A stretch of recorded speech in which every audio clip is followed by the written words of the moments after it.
Welcome to part 4. They worked hard just to have food and water like the sheep. He had studied Latin, Spanish, and theology, but ever since he had been a child, he had wanted to know the world, and this was much more important to him than knowing God and learning about man's sins. One afternoon, on a visit to his family, he had summoned up the courage to tell his father that he didn't want to become a priest, that he wanted to travel. People from all over the world have passed through this village, son, said his father.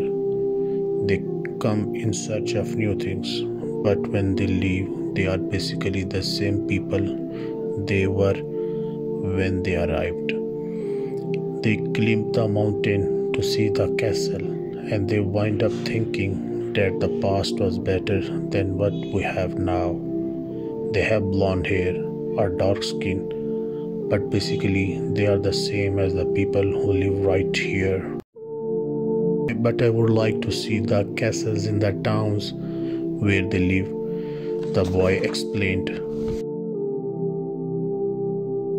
Those people, when they see our land, say that they would like to live here forever, his father continued. Well, I would like to see the land and see how they live, said his son. The people who come here have a lot of money to spend, so they can afford to travel, his father said.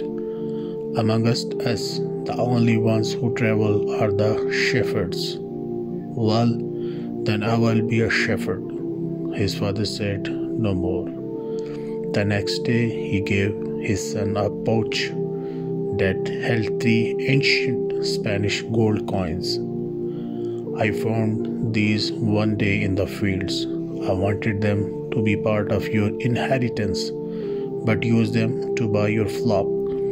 Take to the fields, and someday you will learn that our countryside is the best and our women are most beautiful. And he gave the boy his blessings. The boy could see in his father's gaze a desire to be able himself to travel the world, a desire that was still alive despite his father having had to bury it. Over a dozen of years, under the burden of struggling for water to drink, food to eat, and the same place to sleep every night of his life.